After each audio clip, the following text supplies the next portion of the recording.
This is the Syrian city of Raqqa. It was once a symbol of Islamic State's strength and a crucial part of its caliphate. It was the group's headquarters. Now, it lays in ruins. But this doesn't mean that Islamic State has been defeated. So, what's next? Where are its fighters going? What's happening to its money? And what is it leaving behind? The Sunni jihadist group once controlled territory in Iraq and Syria that, joined together, were about the size of Belgium. Its empire is now largely destroyed, but it still has some territory left, including Deir ez-Zor in eastern Syria, which is home to Syria's most significant oil reserves. ISIS has been moving its commanders and fighters there to defend its holdings. Deir ez-Zor is a key province for ISIS and has been for many years because of the huge oil revenue that they can generate from the oil fields. The group's loss of territory and key cities like Raqqa has hit it hard financially.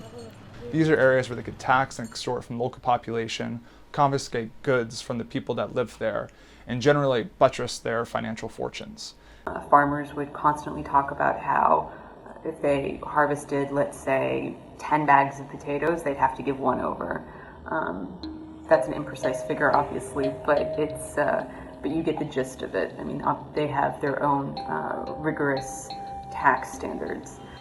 That, combined with money the group earned from controlling oil fields, made them an estimated $500 million in 2015 alone, according to U.S. Treasury estimates.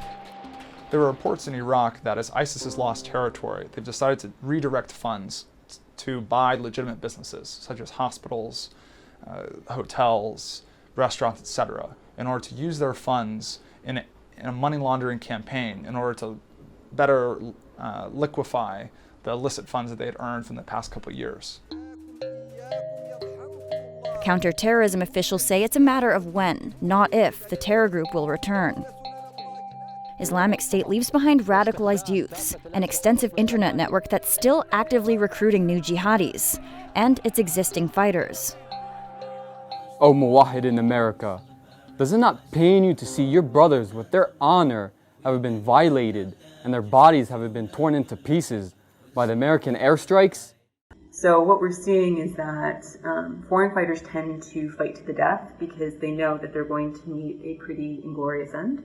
Either they'll be killed and executed on the spot by the local militias and armies that the U.S. is paired up with, or they would face prosecution back home.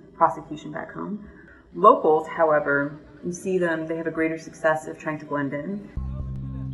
Islamic State also has affiliate groups spanning from Boko Haram in Nigeria to Abu Sayyaf in the Philippines. Going forward, counterterrorism officials worry Islamic State will use the Rohingya crisis in Myanmar to penetrate Southeast Asia. We're starting to see on jihadist channels, on encrypted applications like Telegram, jihadists speaking about the Rohingya crisis as if it's the next Palestine.